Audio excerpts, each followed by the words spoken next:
Sorry to bother you. Can I ask you a slightly odd question? I'm making a podcast called Strangers on a Bench, where essentially I talk to people I don't know on benches for 10 or 15 minutes. Are you up for that? Do you want to give it a go?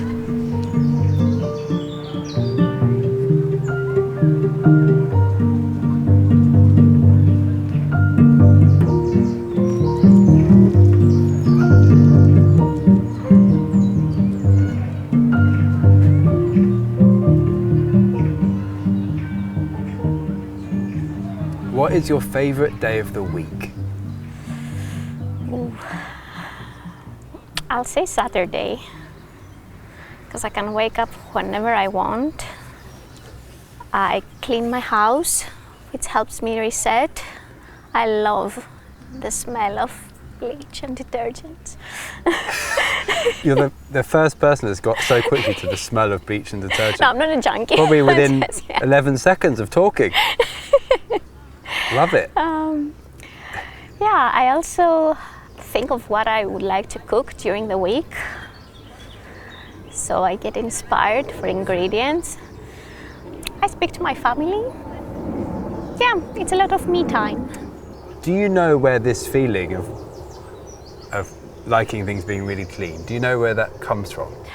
I grew up in a house where my mom was working a lot of hours.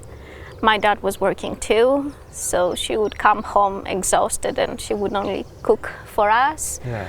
But she was not a fan of cleaning. So yeah, I learned to clean since I was very little. Can you remember a time as a little person when you first experienced the joy of a clean space?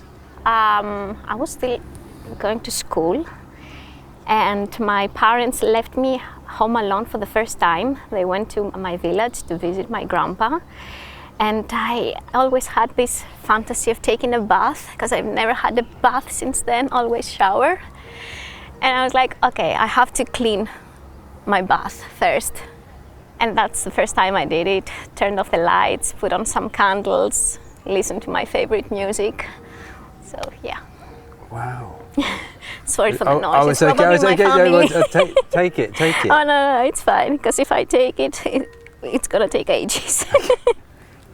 do you, when you talk to your family, do you talk for a long time? Usually, yeah, because they're abroad. Do they worry about you, or do you worry about them? They worry more about me than me about them. Are they correct? Are they right? No, they're not. It should be the other way around. They're more stubborn than me, and they do more stupid things than me. So. And what do they worry about with you? I mean, what kind of things are they concerned about? If I eat well, yeah. They're Mediterranean, so that's important. That's the main worry. If I sleep well, oh wow. If I dress up well, never forget my jacket when I go outside. If I'm okay with my partner. I love it. That's if you're okay with your partner, it's the kind of fourth down from. Yes. Yeah. Oh, that's amazing. Are you happy with them as parents? In the magical drawer of the luck of who your parents are you happy with who you got? If you asked me 10 years ago, I would tell you no. But after 10 years of therapy, I can say that I'm fine. It could have been worse, it could have been better, but they did the best they could under their circumstances they grew up in. I understand. So when you say therapy for you or therapy with them? For me. I see. Can you say at all what in terms of their growing up, what the issue was with that? It's them, as you can see, that's one of the issues. Oh, that's a ringtone for them. So that's their personal ringtone? No, that's calling. So if they can't find me on Skype, they will start calling me everywhere. Yeah, so that's one of the issues. Oh, parents. It's funny, just as we're talking about them as well. So, you know, you said their upbringing, what about that was hard for them that made life hard for you? So they both had a lot of psychological issues. So my dad is a bipolar. My mom has depression. She grew up in a very difficult environment. She lost her mom when she was a child. And her dad, my grandpa, was not a very loving person. So both of them, they never experienced true love. So for them, love was to just give my child food, take it to a nice school, give money, and that's it. But I never heard the word "I love you" from them. Wow. So that was tough for me too. Have they said it since? They They try, and it's very difficult for them, and I can feel it. They will never tell me "I love you." They will tell me "Mommy loves you." Like a different person distancing themselves. Does that feel tough? I feel sorry for them for never experiencing it, but I cannot blame them. If it's any consolation to you, my father is dead now, but it was the same for him. I know he definitely felt something, but he never really said it. And just before he died, he said it. Oh. Which was nice. But sometimes I think I was kind of dreaming. It's just me and him. Sometimes you look back and go, did he say it? It's a funny situation, and it's a shame really because it's not quite their fault. It's a very long line of people who have not been able to communicate it. It's a circle. Someone has to break it. Yes. Yeah. This is it, and that's you. Yeah. And the therapist. Yeah. At this point, I'd like to thank my therapist.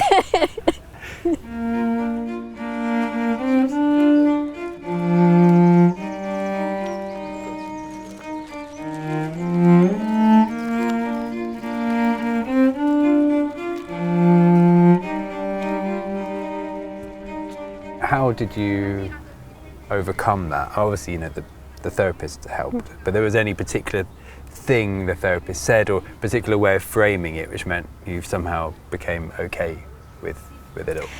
So I remember a phrase she liked to tell me. She was like, imagine all the pain and the sadness you feel like a wall of brick. You have to break it to go through. It will hurt, it's painful, but at the other side you'll feel better.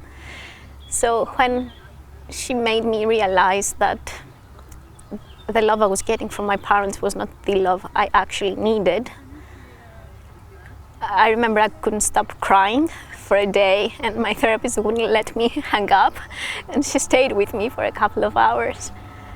And after that, I calmed myself down. I was like, okay, that's it.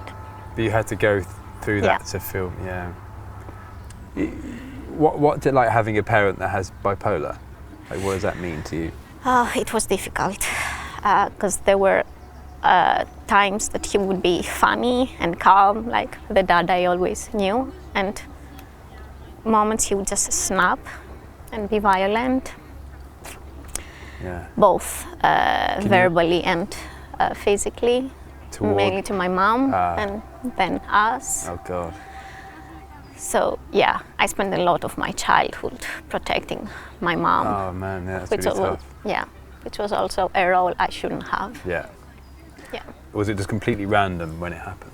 It could happen even a couple of times during a day. Oh wow, okay. Or even week.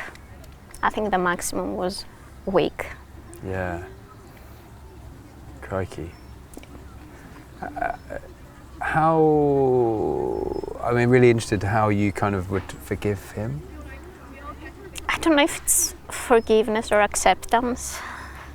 I think there's a difference there. Yeah, sometimes you can't forgive, you just leave. Yeah. That's why I left. Yeah. Oh, that's why you left? Yeah, I decided to leave my country. This was the main reason. Wow. Have you, in a kind of escaping it, has it made it better? Has the distance helped? Yes, it helped a lot because I can compare myself with my brother who's still there. Ah, okay. And he's struggling with it. Yes. Big question, but if Oh, you might be a parent. Are you a parent now? Not yet. if and when you might be a parent, how would you do things differently? Oh, that's a nice question, because I discussed it recently with my therapist. Oh, really? Oh, Yeah. perfect. So up until recently, I didn't want to have kids, just for this reason. I was afraid of becoming them. Yeah. But she reassured me that just the fact that I've done therapy for all these years distances me from them. I'm never gonna be like them. And I think the thing I'm gonna do differently, it's the way I love them. I have a lot of love inside me and I want to pass it on to them. Yeah. That's lovely. And I think this will also cure the child inside me. Yeah. I would really like to play with my kid and hug it and tell them I love them.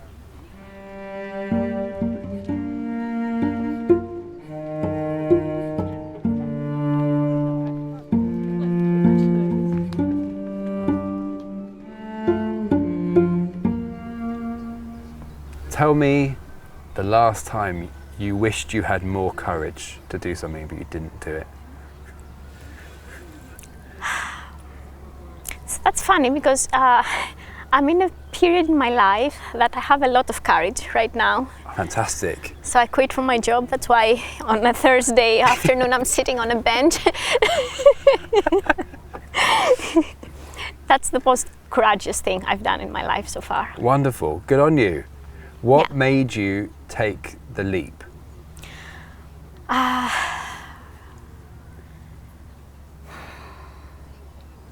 I was tired of blaming myself for other people's mistakes and trying to fix things that are not under my control. I couldn't stand this anymore. So yeah, I quit and I'm very happy about this. Did you do it in a particular way that you wanted to do it? So I was very scared of doing it. Obviously, I've never done it before. But I went in his office and I was determined to not change my mind because I knew he would try to change my mind. But I was lucky because the moment I told him, he exploded. He showed me his real self. Perfect. Yes. Yes. So I was like, perfect. That's the best choice I could ever do. Well, it sounds like if you're in the courageous moment now. Yeah, I think You're I'm. heading for the moon, the moon of courage currently. Yeah. Have you started doing things that you hadn't otherwise done? Do you know what I mean? Yes, I did. I traveled this past month twice, Yeah. like Costa Rica, and I drove a car there by myself. What, all the way? Yes. What, from here? No, from here I can't. No, but while being there, and I was super afraid of cars Yeah. until then, but it was unbelievably liberating.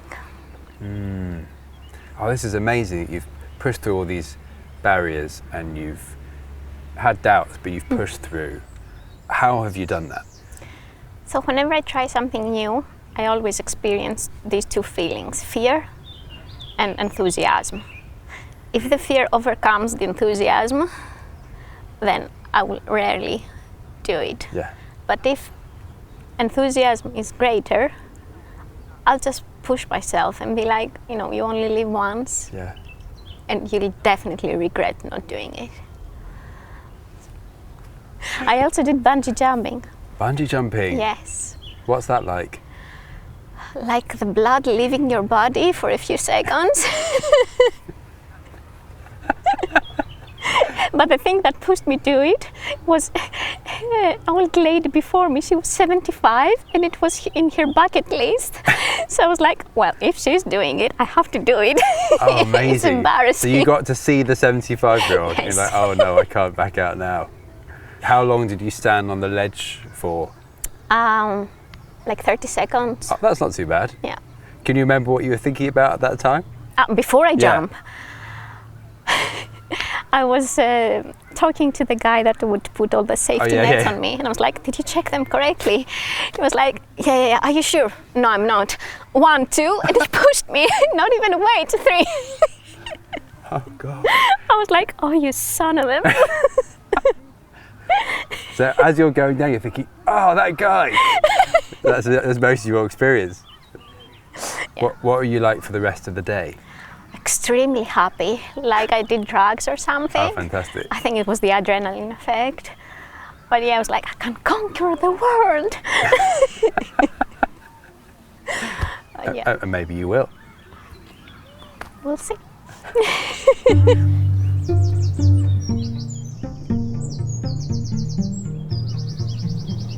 Is there anything that you do that you think no one else does? What I mean by that is, do you have any little rituals? You think, I wonder if I'm the only person that does this? I'm definitely not the only person that does this, but I have little self-care rituals. So I like to spend a lot of time preparing my breakfast, even during early work days. Like 6 a.m., I love preparing. I like to wash my fruit, peel them, cut them into small pieces, and make designs with them. Make designs? Oh, wonderful!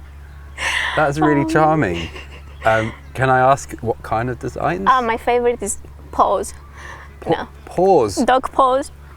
And the dog's just come to visit us at the same time. Let's look at this dog's paw, see if you can get some inspiration. Yeah. Or little faces. Yeah. And is this just for you, or do you share with anyone else? No, just for me. You don't take a picture? No. You don't send to the parents and go, look what I'm eating? No, if I did that, they would probably be like, just eat it! Eat it! The vitamins disappeared, you know? So once you've made the paw food art, or the face, how much do you appreciate what you've done before you destroy it? Not much, like a few seconds. All right. But yeah, I like to have my oatmeal, my bread, my jam, always watch something on my laptop. So I usually spend like 40 minutes, my breakfast time. I'd rather wake up early and miss some of my sleep than miss that. Than miss the breakfast. Wow, I really like that. Do you know why you do this? Yes, I know. It comes again from childhood. My dad would always prepare us breakfast because my mom was working very early. Yeah. And okay, he was tired, he was bored, I guess, so he would just prepare us a piece of bread that was that thick. I couldn't chew it in my mouth. And it was always dry with some honey, and that's it. I was like, that's an awful way to start my day. Oh. This boat of bread. I feel so sorry for childhood you with your massive bit of bread. Yeah, I saw these the dry fields. bread, it's massive and it's dry. Everything comes from somewhere, doesn't it? So I suppose you have your father to thank in an odd way Yeah. for your funky breakfast art.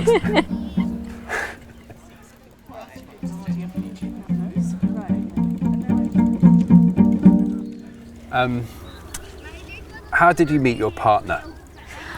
Through mutual friends.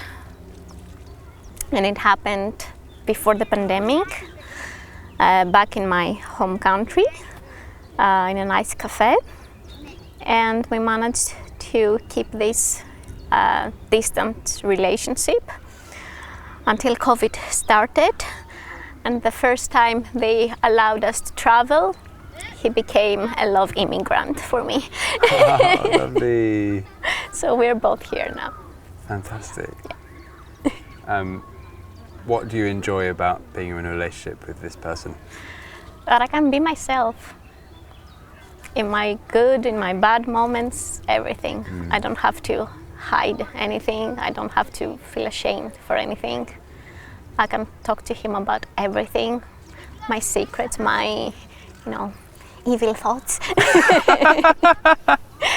Everything. I love it. I think he's my best friend. Oh, wonderful. What do you miss from home? What do I miss from home? Not much anymore.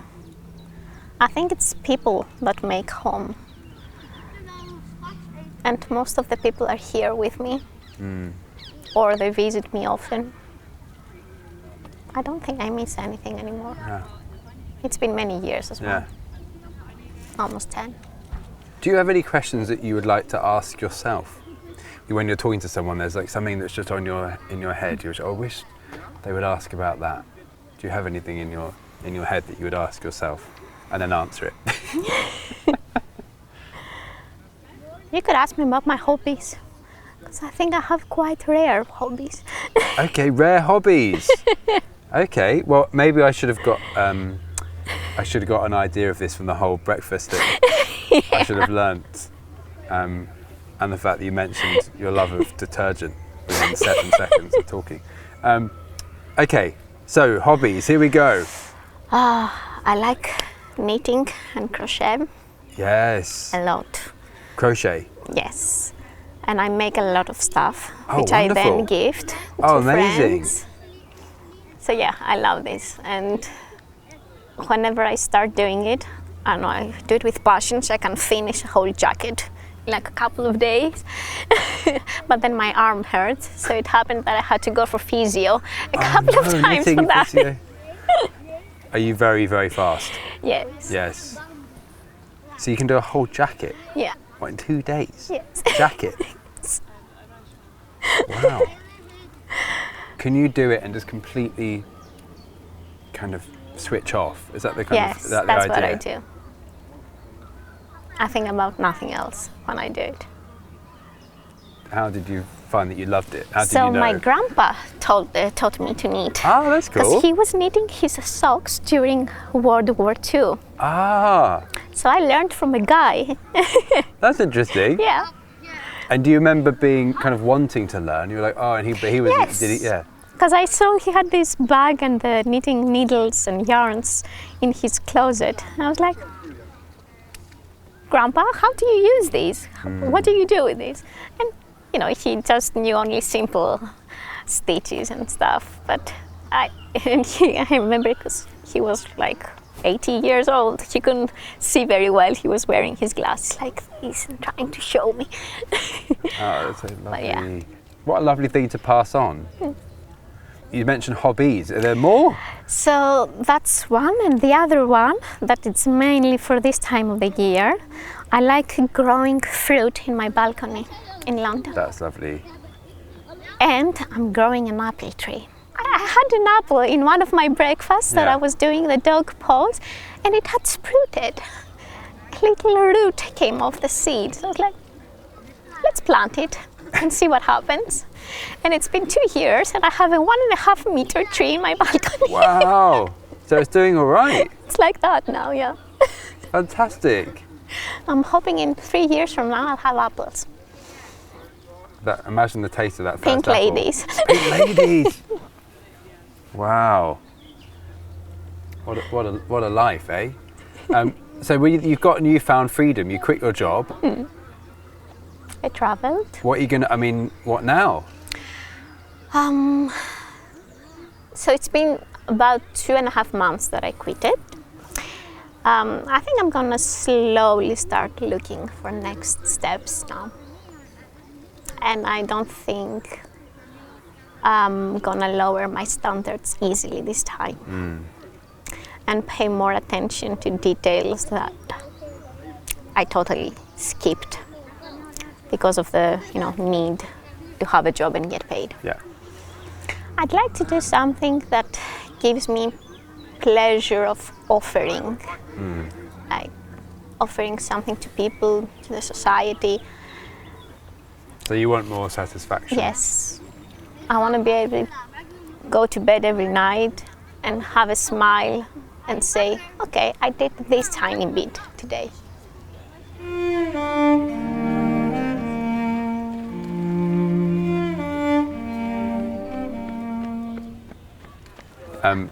Three more questions and Okay. I'll leave you alone. because you probably have things wild. Well, I have to call my mom. So. Yeah, that's it. Can you describe for me what we can see in front of us and how that makes you feel? We are at Hampstead Heath, the Parliament Hill, and we can see parts of London and the skyline. I like being here because it's open and my view is not restricted, and can also give you the two, ends of London or civilization in general, like nature and buildings and scaffolding.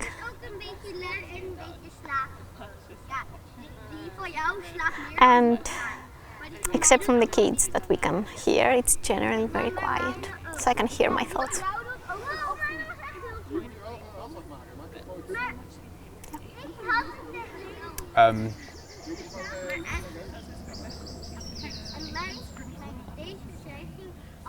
What is the biggest thing that's ever happened around you?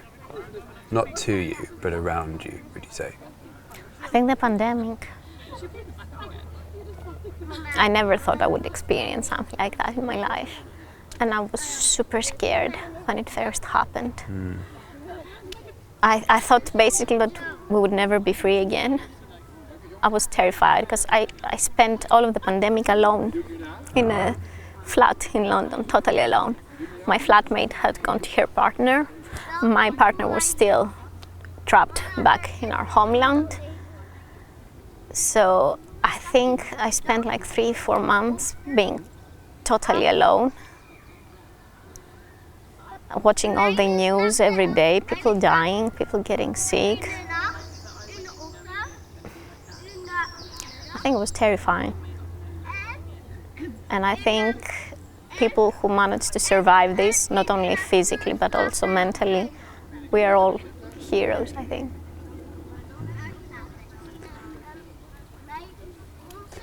During that time of being alone a lot, so alone all that time, that's really something. Is there anything that particularly sustained you, which was kind of surprising to you, didn't think it would? I was very lucky for living close to Hyde Park. So I was able to go for walks every day. So I remember there was a point I would do the round of Hyde Park every day for like 2 weeks or so. And I think that's the first time that I became so close with nature. Because coming from a city where there were no parks back in my home country, I never had this experience. And I think, that's what helped me, honestly. And I remember I liked going to the supermarket and just queuing, just talk to the person standing in front of me and behind me. Just, a touch of humanity. Yeah, that's it. But if you think, what I like about that, what you just said, is that, even now, those little moments throughout the day are so important. Yeah. Just those moments sustained you. Yeah. Even though they're really little, they kept you going. And that's how important they are. And then I think people forget that. Do you know what Exactly. I mean? Okay, last question for you. What are you going to do next? As of today? Yeah. Okay. So, the reason I also quit my job is because I never had a gap in my life. Because I know many people, especially here in UK, they like to take a gap year before or after uni. So I never had a gap. And even before I quit, my free time, as I told you before, was cleaning the house, cooking, so doing productive stuff, because I always wanted to feel productive. I felt guilty if I didn't do anything. Yeah. And I realized that it's fine if I don't do anything. It's fine if I just sit in my couch. and just stare at my plants or watch a Netflix show. Not everything has to be something to produce. It's fine. We all need some time off to restart our brain. So I'll just probably go home. On my way, buy something from Gales. Sorry for the ad. Like a chocolate brownie. And then just go home, chill, watch Netflix, and think of what I'm gonna do tomorrow. One day I'm gonna be grown up, one day I'm gonna be big. I'll make sculptures from my breakfast using fruit I find in my fridge. I'll say no, I'd rather not do that. If I'd really rather not do that. And when someone tells me they love me, I'll say I love you too. 'Cause there's never too much love and there's never too many I love.